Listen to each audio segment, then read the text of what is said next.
வணக்கம். சுப்ரீம் செய்திகளுக்காக சி தரணி. இன்றைய முக்கிய செய்திகள். அரசு மருத்துவமனையில் படுக்கை வசதியின்றி நோயாளிகள் தரையில் படுக்கும் அவலம். சுகாதாரமான சிகிச்சை அளிக்க வேண்டும் என பொதுமக்கள் கோரிக்கை. புதுச்சேரி புத்தாண்டு தினத்தையொட்டி 3 நாட்களில் 47 கோடிக்கு மது விற்பனை. புதுச்சேரி போலி மருந்து வழக்கு விவகாரம் 7ஆம் தேதி போராட்டம். இந்தியா கூட்டணி கட்சிகள் அறிவிப்பு.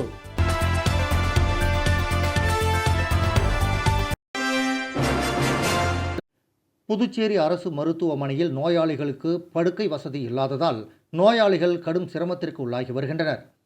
புதுச்சேரி மாநிலம் சட்டப்பேரவை அருகே உள்ள அரசு பொது மருத்துவமனையில் நோயாளிகளுக்கு முறையான படுக்கை வசதி இல்லாததால் தரையில் படுக்க வைத்து சிகிச்சை அளிக்கும் அவலம் பல ஆண்டுகளாக நீடித்து வருகிறது. இதற்கு பல்வேறு எதிர்க்கட்சிகளும் சமூக அமைப்புகளும் கடுமையான எதிர்ப்புகளை தெரிவித்து வந்தனர். ஆனால் எந்த ஒரு நடவடிக்கையும் எடுக்காமல் சுகாதாரத்துறை மௌனம் காத்து வருகிறது.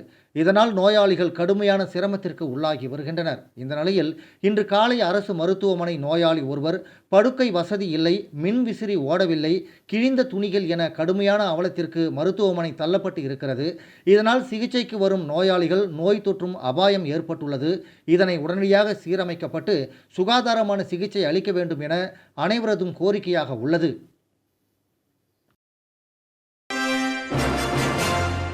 புத்தாண்டையொட்டி 3 நாட்களில் 47 கோடிக்கு மது விற்பனை செய்யப்பட்டுள்ளது. புதுச்சேரி என்றாலே மதுபானத்திற்கு பெயர் பெற்றதாகவும் இங்கு பலவிதமான வெளிநாட்டு மதுபானங்கள் விற்பனை செய்யப்படுகின்றன.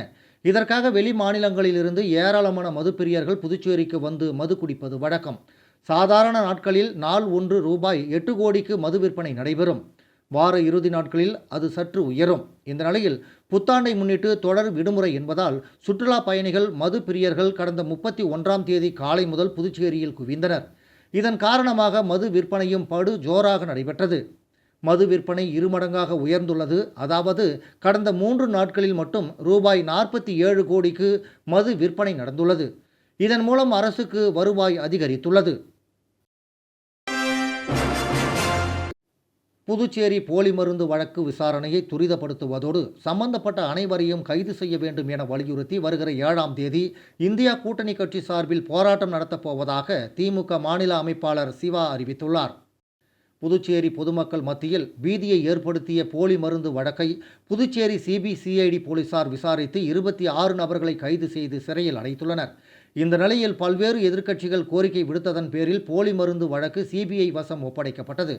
இந்த நிலையில் போலி மருந்து விவகாரம் தொடர்பாக இந்தியா கூட்டணி கட்சி சார்பில் அவசர ஆலோசனை கூட்டம் காங்கிரஸ் கட்சி அலுவலகத்தில் நடைபெற்றது. காங்கிரஸ் தலைவர் வைத்திலிங்கம் தலைமையில் நடைபெற்ற கூட்டத்தில் திமுக மாநில அமைப்பாளர் சிவா உள்ளிட்ட இந்தியா கூட்டணி கட்சி நிர்வாகிகள் கலந்து கொண்டனர். கூட்டத்திற்கு பின்னர் செய்தியாளர்களை சந்தித்த சிவா, புதுச்சேரி போலி மருந்து விவகாரத்தில் முழுமையாக இதுவரை யாரையும் கைது செய்யப்படவில்லை, மக்களுக்கு உள்ள சந்தேகம் தீர்க்கப்படவில்லை, அரசு சார்பில் முழுமையான அறிக்கை வெளியிடப்படவில்லை என்றார். போலி மருந்து புதுச்சேரியில் விற்பனை செய்யப்பட்டு இருக்கிறது என்றால் எத்தனை கடைகள் சீல் வைக்கப்பட்டுள்ளது, வெளி மாநிலங்களுக்கு அனுப்பப்பட்டுள்ளதா என்பது குறித்து முழு அறிக்கைகளை வெளியிடவில்லை. மேலும் இந்த வழக்கில் இந்தியா கூட்டணி கட்சிகளின் வேண்டுகோளை ஏற்று சிபிஐக்கு மாற்றப்பட்டுள்ளது. வெளி மாநிலங்களுக்கும் தொடர்பு இருப்பதால் தான் சிபிஐ விசாரணை கேட்கப்பட்டது.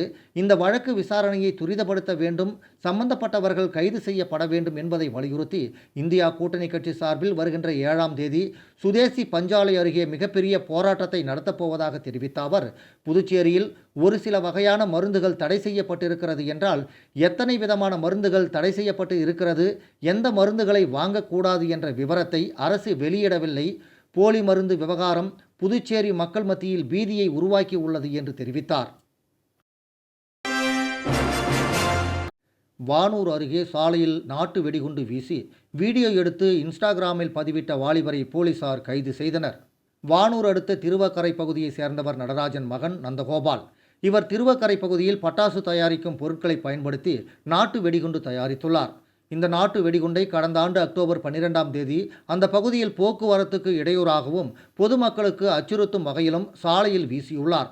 இந்த சம்பவத்தை அவர் வீடியோ எடுத்து இன்ஸ்டாகிராமில் தற்பொழுது பதிவிட்டுள்ளார். இன்ஸ்டாகிராமை பார்த்த சிலர் கொடுத்த தகவலின் பேரில் வானூர் போலீசார் நந்தகோபாலை பிடித்து விசாரித்தனர். அதில் ஊரில் தன்னை கெத்தாக காட்டிக்கொள்வதற்காக நாட்டு வெடிகுண்டு தயாரித்து வீசியதாக அவர் ஒப்புக்கொண்டார். அதன் பேரில் போலீசார் அவர் மீது வழக்கு பதிவு செய்து கைது செய்தனர். நாட்டு வெடிகுண்டை செய்கிறேன்னு சொல்லிட்டு நாட்டு வெடிகுண்டை செஞ்சு வீசி இன்ஸ்டாகிராமில் வீடியோ எடுத்து அப்டேட் பண்ணி போலீஸ்கிட்ட மாட்டி கேஸ் ஆகி என் வாழ்க்கையே ஃபெயில் ஆகிடுச்சு. உங்கள் வாழ்க்கையும் இது போல் ஆகிற மாதிரி பண்ணாதீங்க, என்னை மன்னிச்சிடுங்க. புதுச்சேரியில் மெல்ல மெல்ல அழிந்து வரும் மஞ்சள் சாகுபடியை பாதுகாக்கும் வகையில் அரசே நேரடியாக கொள்முதல் செய்து பொங்கல் பண்டிகைக்கு விநியோகிக்க வேண்டும் என மஞ்சள் விவசாயிகள் கோரிக்கை விடுத்துள்ளனர். புதுச்சேரி அடுத்த திருக்கனூர், மண்ணாடிப்பட்டு, வம்புப்பட்டு, சோம்பட்டு உள்ளிட்ட பகுதிகளில் சுமார் 500க்கும் மேற்பட்ட ஏக்கர்களில் மஞ்சள் சாகுபடி செய்யப்பட்டு வந்தது. விலைவாசி உயர்வால் செலவினங்கள் அதிகமானதாலும் விளைவிக்கப்படும் மஞ்சள் பயிர்களுக்கு அதிக விலை கிடைக்காததாலும் தற்பொழுது 150 ஏக்கரில் மட்டுமே மஞ்சள் பயிரிடப்பட்டுள்ளது. இதனால் மஞ்சள் சாகுபடி மெல்ல மெல்ல அழிந்து வரும் நிலையில் உள்ளது என மஞ்சள் பயிருக்கு மானியத் தொகை வழங்கி அழிந்து வரும் மஞ்சள் பயிரை பாதுகாக்கும் வகையில் அரசே நேரடியாக கொள்முதல் செய்து பொங்கல் பண்டிகைக்கு விநியோகம் செய்ய வேண்டும் என கோரிக்கை விடுத்துள்ளனர். இதுகுறித்து மஞ்சள் விவசாயிகள் கூறும்பொழுது, ஒரு ஏக்கரில் மஞ்சள் பயிரிடுவதற்கு 60,000 முதல் 70,000 வரை செலவுகள் ஆகிறது. மேலும் மஞ்சள் பயிரை கொள்முதல் செய்ய வரும் விவசாயிகள் ₹5 முதல் ₹10 மட்டுமே கேட்கிறார்கள். இதனால் செலவினங்கள் அதிகமாகிறது. போதிய வருவாய் கிடைக்கவில்லை.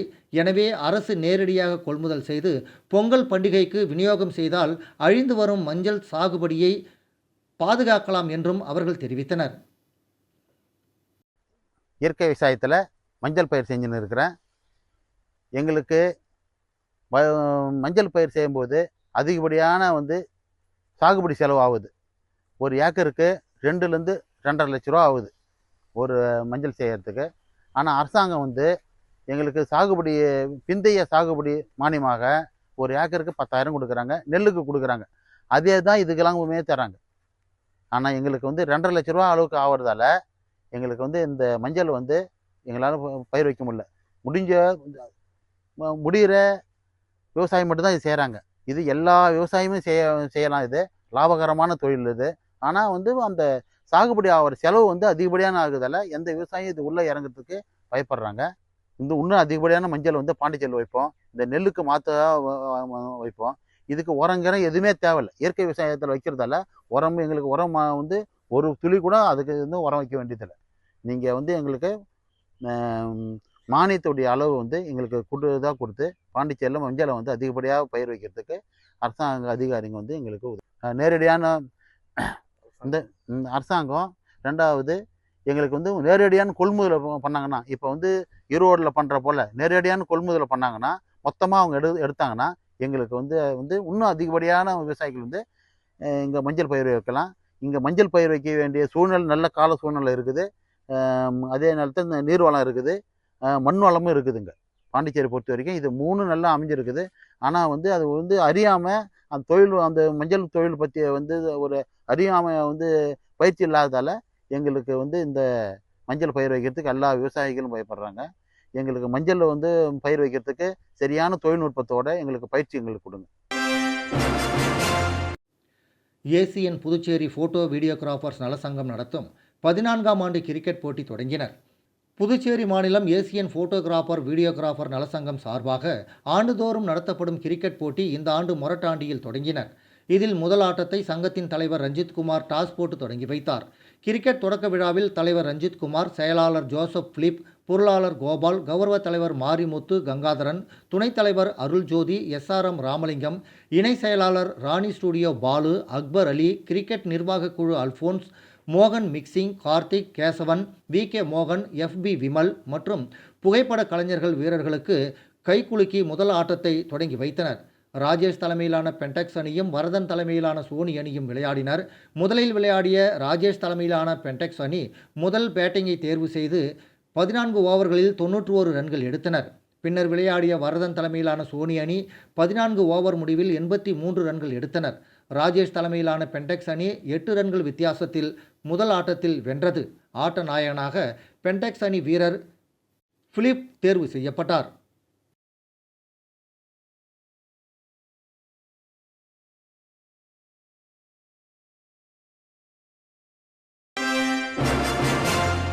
இலங்கை கடற்படையினரால் கைது செய்யப்பட்டுள்ள காரைக்கால் மீனவர்களின் குடும்பத்தினரை லட்சிய ஜனநாயக கட்சி தலைவர் ஜோஸ் சார்லஸ் மார்டின் நேரில் சந்தித்து ஆறுதல் கூறினார்.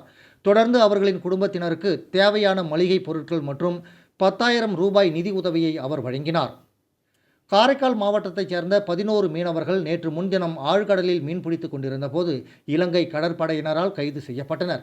இந்த நிலையில் கைது செய்யப்பட்ட மீனவர்களின் குடும்பத்தினரை லட்சிய ஜனநாயக கட்சி தலைவர் ஜோஸ் சார்லஸ் மார்டின் நேரில் சந்தித்து ஆறுதல் கூறினார்.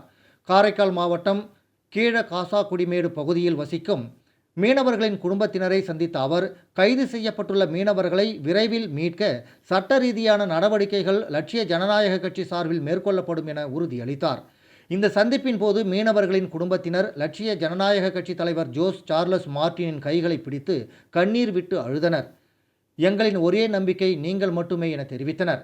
தொடர்ந்து கைது செய்யப்பட்ட 11 மீனவர்களின் குடும்பங்களுக்கு தேவையான மளிகை பொருட்கள் மற்றும் ரூபாய் 10,000 நிதி உதவியையும் லட்சிய ஜனநாயக கட்சி தலைவர் ஜோஸ் சார்லஸ் மார்டின் வழங்கினார். விளம்பர இடைவேளைக்கு பிறகு செய்திகள் தொடரும்.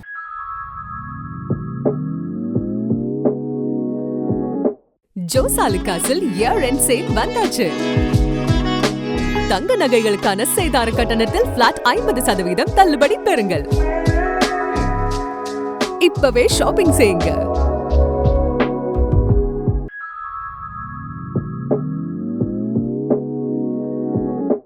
ஜோஸ் ஆலுகாஸில் இயர் எண்ட் சேல் வந்தாச்சு. தங்க நகைகளுக்கான சேதார கட்டணத்தில் பிளாட் 50% தள்ளுபடி பெறுங்கள். இப்பவே ஷாப்பிங் செய்யுங்க.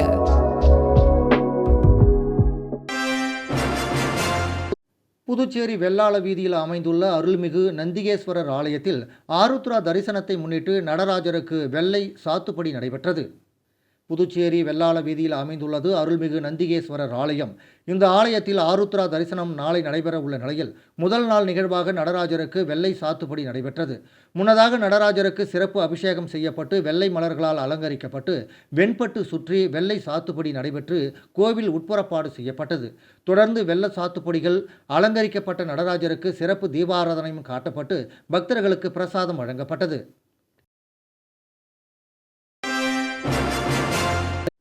காரைக்கால் மாவட்டம் அரசலாறு பாலம் அருகே உள்ள சிந்தனை சிற்பி சிங்காரவேலர் சிலைக்கு லட்சிய ஜனநாயக கட்சி தலைவர் ஜோஸ் சார்லஸ் மார்டின் மாலை அணிவித்து மரியாதை செலுத்தினார். காரைக்கால் மாவட்டம் அரசலாறு பாலம் அருகே உள்ள சிந்தனை சிற்பி சிங்காரவேலர் சிலைக்கு லட்சிய ஜனநாயக கட்சி தலைவர் ஜோஸ் சார்லஸ் மார்டின் மாலை அணிவித்து மரியாதை செலுத்தினார். முன்னதாக சிங்காரவேலர் சிலைக்கு வந்த தலைவர் ஜோஸ் சார்லஸ் மார்டினுக்கு மேளதாளங்கள் முழங்க தொண்டர்கள் உற்சாக வரவேற்பு அளித்தனர்.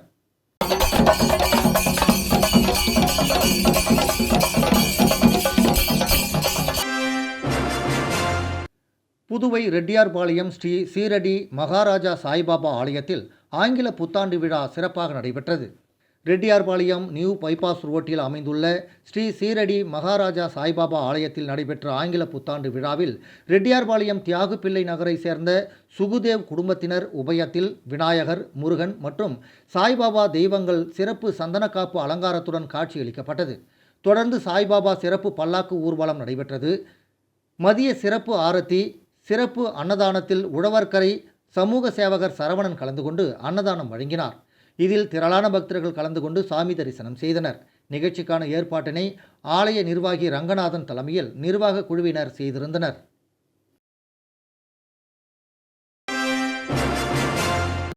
நெட்டப்பாக்கம் தொகுதி காங்கிரஸ் கட்சி சார்பாக நிர்வாகி அன்பரசு தலைமையில் காங்கிரஸ் கட்சியினர் மாநில தலைவர் வைத்தியலிங்கத்தை சந்தித்து புத்தாண்டு வாழ்த்துக்களை தெரிவித்தனர்.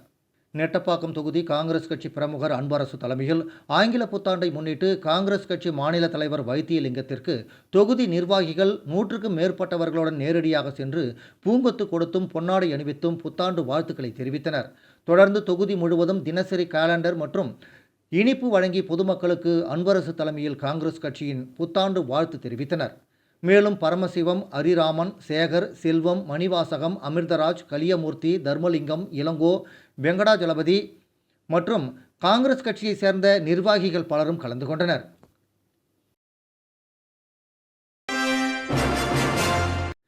வில்லியனூர் ஸ்ரீ கோகிலாம்பிகை சமேத ஸ்ரீ திருக்காமேஸ்வரர் ஆலய மாட வீதியை பௌர்ணமி விழா குழுவினர் 138வது மாதமாக வலம் வந்து தரிசனம் செய்தனர். புதுவை மாநிலம் வில்லியனூர் பகுதியில் ஸ்ரீ கோகிலாம்பிகை சமேத ஸ்ரீ திருக்காமேஸ்வரர் ஆலயம் அமைந்துள்ளது. பௌர்ணமி நாளில் மாட வீதியை பௌர்ணமி விழா குழுவினர் 138வது மாதமாக வலம் வந்து தரிசனம் செய்தனர். பௌர்ணமியை முன்னிட்டு ஆலயத்தில் உள்ள பிரம்ம தீர்த்தத்தில் கலசம் வைத்து சிறப்பு வழிபாடு மற்றும் தீப ஆராதனை செய்யப்பட்டது.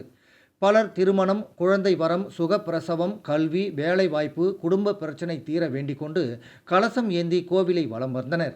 அவர்களுக்கு நினைத்த வேண்டுதல் நிறைவேறுகிறது என பக்தர்கள் கூறுகின்றனர். இதில் திரளான பக்தர்கள் கலந்து கொண்டு மாட வீதியை வலம் வந்து தரிசனம் செய்தனர். இதனைத் தொடர்ந்து பௌர்ணமி விழாவில் கலந்து கொண்ட பக்தர்கள் அனைவருக்கும் அன்னதானம் வழங்கப்பட்டது.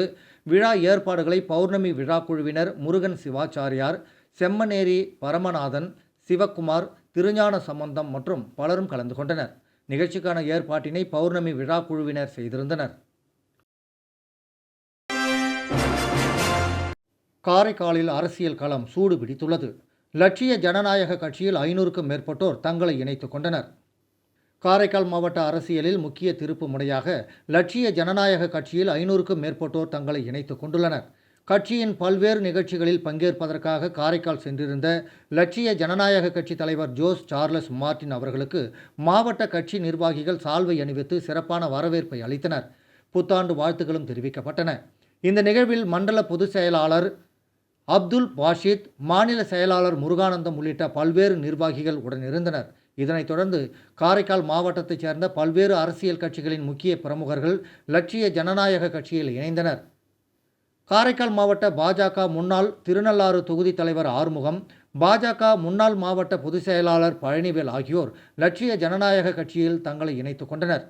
பாஜக இளைஞரணி மாவட்ட பொதுச் செயலாளர் மகேந்திரன் தனது ஆதரவாளர்களுடன் லட்சிய ஜனநாயக கட்சி தலைவர் ஜோஸ் சார்லஸ் மார்டினை நேரில் சந்தித்து பாஜகவிலிருந்து விலகி லட்சிய ஜனநாயக கட்சியில் தன்னை இணைத்துக் கொண்டார். அதேபோல் காரைக்கால் மாவட்ட பாஜக பிரமுகர் பிரசாத், பாஜக பிரமுகர் வீரமணி, தாவேகா கட்சி பிரமுகர் கவிமணி உள்ளிட்டோரும் தலைவர் ஜோஸ் சார்லஸ் மார்டினை நேரில் சந்தித்து லட்சிய ஜனநாயக கட்சியில் தங்களை இணைத்துக் கொண்டனர்.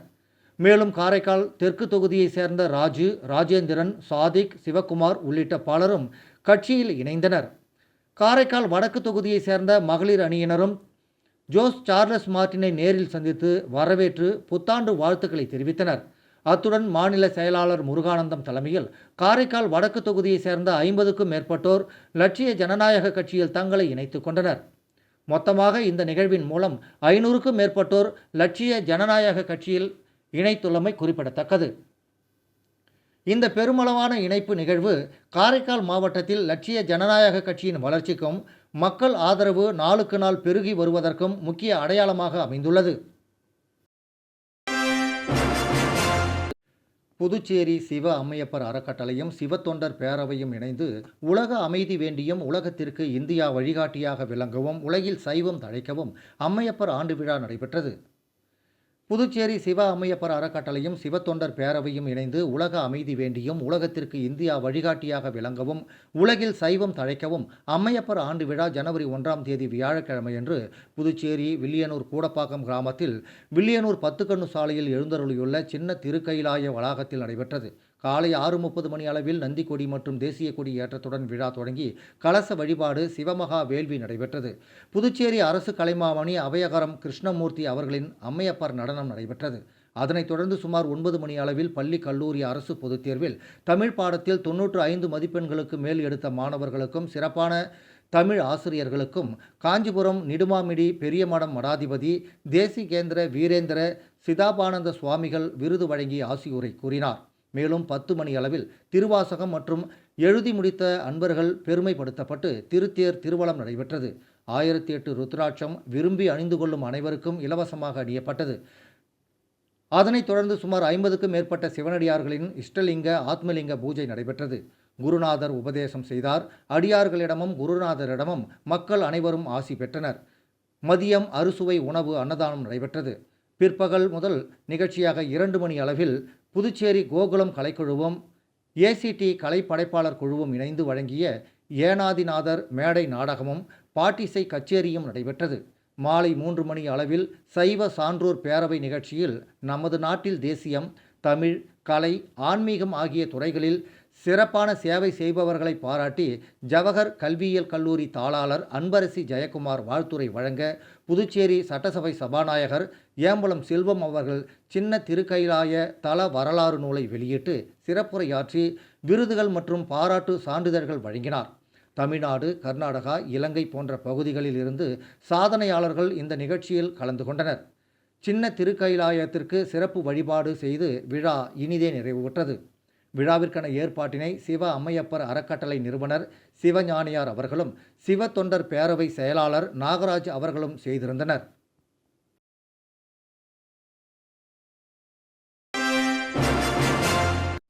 திருக்காஞ்சி கங்கை வராக நதீஸ்வரர் ஆலயத்தில் நடைபெற்ற ஆருத்ரா தரிசனத்தில் திரளான பக்தர்கள் கலந்து கொண்டு சாமி தரிசனம் செய்தனர்.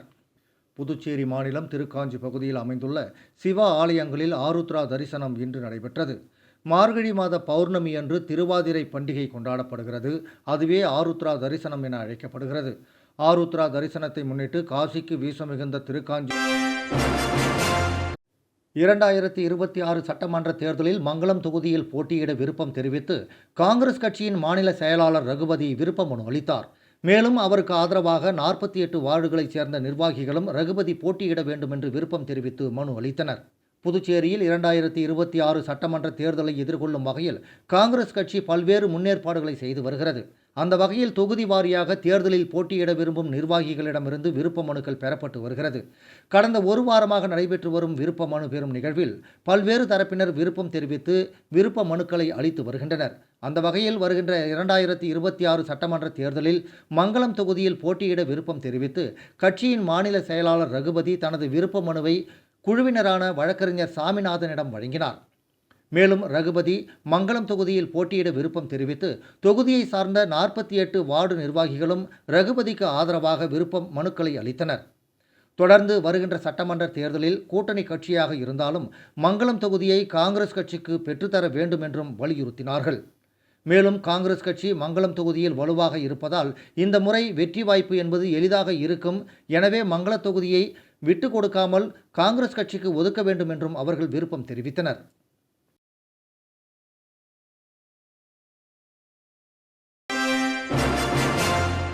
புதுச்சேரி நடைவண்டி சிறுவர் கலை இலக்கிய கழகம் சார்பில் 4 பருவத்தினருக்குமான நூல் வெளியீட்டு விழா புதுவை தமிழ்ச்சங்கத்தில் நடைபெற்றது. சமூக வளர்ச்சி மற்றும் சமூக மாற்றத்தில் புத்தகங்களின் பங்கு அளப்பரியது. புத்தக வாசிப்பு என்பது குழந்தை முதல் முதுமை வரை படிக்கும் பழக்கத்தை முக்கியமானதாக வைத்திருக்க வேண்டியுள்ளது. அந்த வகையில் 4 பருவத்தினருக்குமான நூல்களை வெளியிடும் விழாவை புதுச்சேரி நடைவண்டி சிறுவர் கலை இலக்கிய கழகம் ஒருங்கிணைத்தது. புதுச்சேரியில் உள்ள புதுவை தமிழ்ச்சங்கத்தில் நேற்று இந்நூல் வெளியீட்டு நிகழ்வு சிறப்புற நடைபெற்றது. இளம் குழந்தைகளுக்கான தமிழக அரசின் இளந்தளிர் இலக்கிய திட்ட நூல்கள், வாசிப்பு இயக்க நூல்கள், காத்தாடி கதைகளும் மூப்பாவின் பாடல்களும் வெளியிடப்பட்டது. வளரும் குழந்தைகளுக்கான வளர்கிறேன் பெண் ஆண் என்னும் நூலும், இளையோர் நாவலான நினைவோ ஒரு பறவையும், பெற்றோர்களுக்கான பேசும் பொற்சித்திரமே என்றும் நூலும், ஆசிரியர்களுக்கான கற்றல் கற்பித்தல் போன்ற விதவிதமான நூல்களும் வெளியிடப்பட்டது. இந்த நிகழ்விற்கு செந்தில் செல்வன் வரவேற்புரை அளித்தார். மு. பாலசுப்ரமணியன் அறிமுக உரையாற்ற, கவிஞர் மீனாட்சி, பேராசிரியர் மீனா, கண்ணன், பிரெஞ்சு நிறுவனம் எழுத்தாளர் அமரந்தா, ரேவதி, வானவில் பள்ளி, ஜே. கிருஷ்ணமூர்த்தி என பலர் உரை நிகழ்த்தினர். குழந்தைகள் சிலர் புத்தகம் பற்றி பேசி புத்தகங்களை பெற்றுக்கொண்டனர். எழுத்தாளர் சாலை செல்வம் ஏற்புரை நிகழ்த்தினார். கீதா நன்றியுரை கூறினார். வகம் பதிப்பகம், செம்மன் பதிப்பகம், கற்றளி பதிப்பகம் என பதிப்பகத்தினரும் பங்கு கொண்டனர். நிகழ்வில் சிறார்கள், மாணவர்கள், பெற்றோர்கள் மற்றும் இலக்கிய வட்டத்தினர் என பலரும் கலந்து கொள்ள விழா இனிதே நிறைவுற்றது.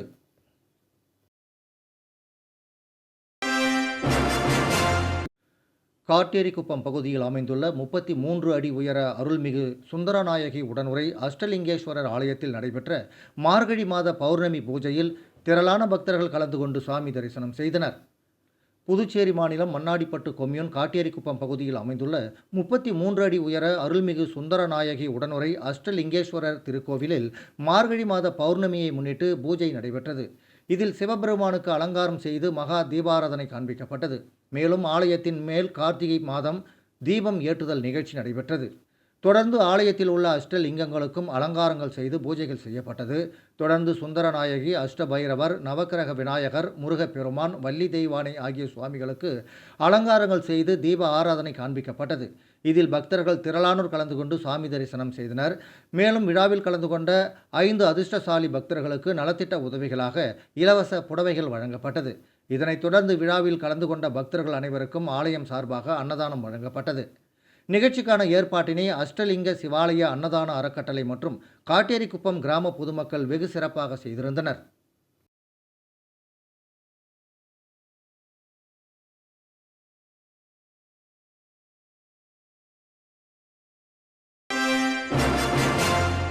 புதுச்சேரி மாநிலம் ஊசுடு தொகுதி தொண்டமானத்தம் கலாம் இளைஞர் இயற்கை பாரத சங்கத்தின் 5ஆம் ஆண்டு விழா மற்றும் பொங்கல் விழா போட்டிகளின் தொடக்க விழா வியாழக்கிழமை அன்று நடைபெற்றது. புதுச்சேரி மாநிலம் ஊசுடு தொகுதி தொண்டமானத்தம் கலாம் இளைஞர் இயற்கை பாரத சங்கத்தின் 5ஆம் ஆண்டு விழா மற்றும் பொங்கல் விழா போட்டிகளின் தொடக்க விழா 1ஆம் தேதி வியாழக்கிழமை அன்று நடைபெற்றது. மாணவர்கள் மற்றும் மகளிருக்கான ஓவியம், கைவினை, கோலப்போட்டி மற்றும் வண்ணம் தீட்டுதல் உள்ளிட்ட போட்டிகள் நடைபெற்றது. இதில் 100க்கும் மேற்பட்ட மாணவர்கள் கலந்து கொண்டனர். போட்டியினை தொண்டமானத்தம் முன்னாள் பஞ்சாயத்து தலைவர் MMC மனோகரன் மற்றும் சங்க மூத்த உறுப்பினர்கள் பச்சையப்பன், பாரதி, ஓவிய ஆசிரியர் கார்த்தி, புதுவை சுடர் சிவகுமார், விஜயலட்சுமி ஆகியோர் வாழ்த்துரை வழங்கி தொடங்கி வைத்தனர். போட்டியில் வெற்றி பெற்ற மாணவர்களுக்கு 16ஆம் தேதி வெள்ளிக்கிழமை மாட்டுப் பொங்கல் அன்று நடைபெறும் கலை நிகழ்ச்சி மற்றும் பரிசளிப்பு விழாவில் ஊசுடு தொகுதி சட்டமன்ற உறுப்பினர் சாய்ஜே சரவணகுமார் அவர்களின் பொற்காரங்களால் பரிசுகள் வழங்கி பாராட்டப்படுவர். விழாவிற்கான ஏற்பாட்டினை தொண்டமானத்தம் கலாம் இளைஞர் இயற்கை பாரத சங்கத்தினர் சிறப்பாக செய்திருந்தனர். மீண்டும் முக்கிய செய்திகள். அரசு மருத்துவமனையில் படுக்கை வசதியின்றி நோயாளிகள் தரையில் படுக்கும் அவலம். சுகாதாரமான சிகிச்சை அளிக்க வேண்டும் என பொதுமக்கள் கோரிக்கை. புதுச்சேரி புத்தாண்டு தினத்தையொட்டி 3 நாட்களில் 47 கோடிக்கு மது விற்பனை. புதுச்சேரி போலி மருந்து வழக்கு விவகாரம் 7ஆம் தேதி போராட்டம். இந்தியா கூட்டணி கட்சிகள் அறிவிப்பு. இத்துடன் இந்த செய்தி அறிக்கை நிறைவடைந்தன. வணக்கம்.